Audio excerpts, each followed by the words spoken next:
tarde, a paz do Senhor Jesus Cristo, meus amados irmãos. Nessa tarde eu queria compartilhar uma palavra com os amados irmãos que se encontra aqui no livro de Éfesos, capítulo 2, versículo 8 e 9, que diz assim: porque pela graça sois salvos, por meio da fé, e isto não vem de vós, é um dom de Deus, não vem das obras, para que ninguém se glorie.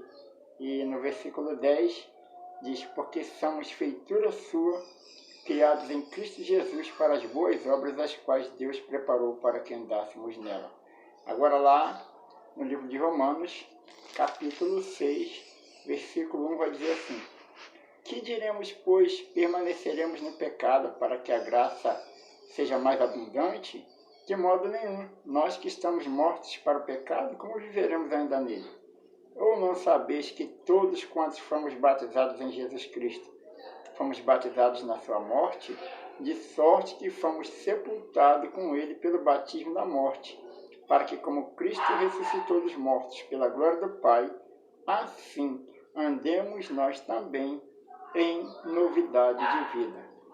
Queridos, a primeira verdade que a gente vê aqui no primeiro texto que eu li, em Éfesos, capítulo 2, é que a salvação é um presente de Deus.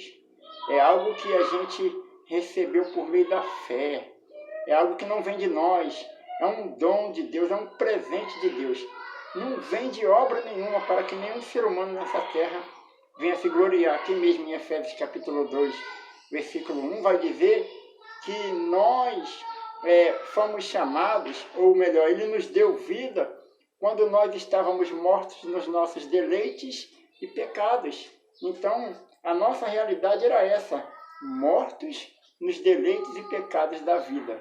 Ou seja, aquilo que a gente chamava de diversão, né? A Bíblia chama de ofensa e pecado. Aqui diz que nós andávamos segundo o curso do mundo, segundo o príncipe das potestades do ar, do Espírito que agora opera nos filhos da desobediência, entre os quais todos nós também antes andávamos nos desejos da nossa carne, fazendo a vontade da carne e dos pensamentos, e éramos por natureza filhos da ira como os outros também, pois a nossa realidade era essa: uma realidade de pecado, uma realidade de uma vida desagradável a Deus.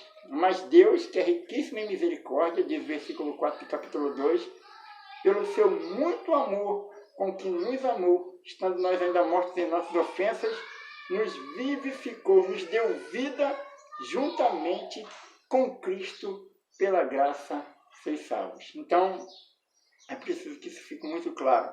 Salvação não tem nada a ver com bondade humana, não tem nada a ver com merecimento, não tem nada a ver com o ser humano. Tem a ver com Deus, com a graça de Deus, com um presente, com a misericórdia que Ele usou para com a nossa vida, mesmo sem a gente valer nada, né? Lá em Romanos capítulo 5 vai dizer que Deus prova o seu amor para conosco em que Cristo morreu por nós, sendo nós ainda pecadores. Essa é a primeira parte.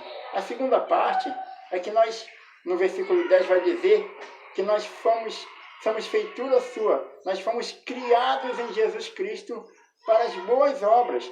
Nós não somos salvos pelas boas obras, mas nós fomos feitos a partir de Cristo Jesus para as boas obras. É por isso que eu li o outro texto aqui de Romanos, capítulo 6, no qual o apóstolo Paulo pergunta o seguinte: que diremos, pois? Nós vamos permanecer no pecado para que essa graça seja mais abundante? De modo nenhum. Nós que estamos mortos para o pecado, como é que a gente vai continuar vivendo nele? Se a gente já morreu para o pecado, ele diz: ou não sabeis, ou não lembro, né? Que todos quantos fomos batizados em Jesus Cristo, fomos batizados na sua morte, de sorte, irmãos, que fomos sepultados com ele pelo batismo da morte. Ou seja, o velho homem, a velha criatura foi enterrado com Jesus. Por exemplo, eu era funkeiro, o Serginho, que era funkeiro, foi enterrado com Jesus, né? O forrozeiro, a prostituta, o adúltero, o assassino, né? Todas essas pessoas, né, a partir do momento que conheceram a Jesus, se arrependeram da sua vida de pecado e aceitaram a Jesus como Senhor e Salvador, e foram batizados, eles foram enterrados. A velha criatura foi enterrada com Jesus, né? E ressuscitou ao surgir das águas para vivermos em novidade de vida, né? Por isso que ele diz, nós vamos permanecer no pecado para que a graça seja mais abundante? De modo nenhum.